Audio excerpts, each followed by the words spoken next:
Cup সুজি আর একটা আলু দিয়েই কিন্তু আপনারা বাসায় অনেক মজাদার একটা নাস্তা তৈরি করে নিতে পারবেন, শুধুমাত্র হাতের কাছে থাকা কয়েকটি উপকরণ দিয়েই। বানাতেও খুব বেশি একটা ঝামেলা নেই আর খেতেও অনেক বেশি মজা হয়। তাহলে চলুন আর কথা না বাড়িয়ে ঝটপট রেসিপিটি দেখে নেওয়া যাক। এই নাস্তাটি তৈরির জন্য আমি এখানে একটা বড় সাইজের কাঁচা আলু গ্রেট করে ধুয়ে পরিষ্কার করে নিয়েছি।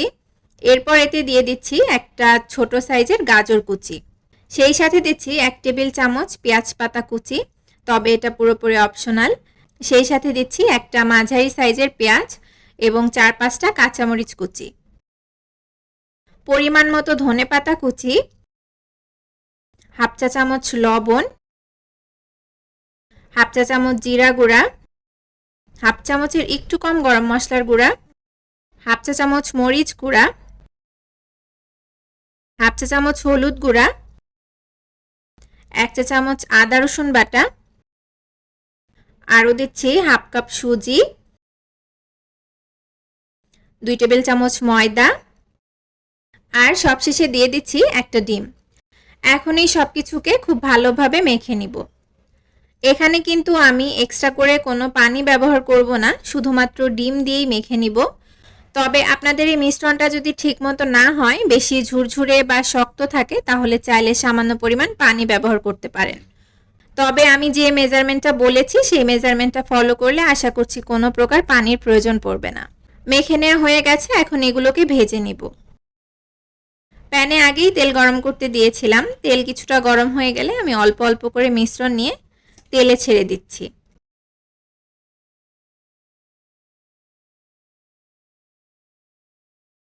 আর এক পাশ যখন হালকা ভাজা হয়ে যাবে তখন এগুলোকে এক এক করে উল্টে দিচ্ছি।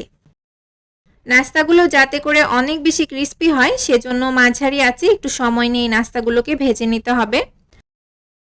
আর চুলার আঁচ কিন্তু খুব বেশি কমিয়ে ফেলা যাবে না, খেয়াল রাখতে হবে আঁচটা যেন মাঝারি থাকে, তা না হলে আবার খুব বেশি তেল সোপ করে নেবে।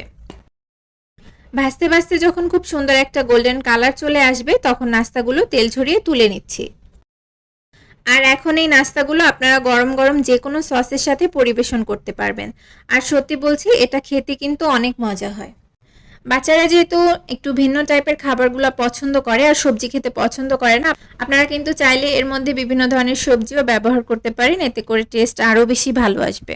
আজ এই পর্যন্তই। রেসিপিটি কেমন লেগেছে অবশ্যই আমাকে জানাবেন, আর আপনারা কোন ধরনের ভিডিও দেখতে পছন্দ করেন সেটাও আমাকে একটু বলবেন।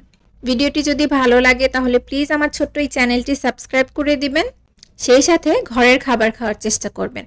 আজ বিদায় নিচ্ছি। সবাই ভালো থাকবেন, সুস্থ এবং নিরাপদে থাকবেন। আল্লাহ হাফেজ।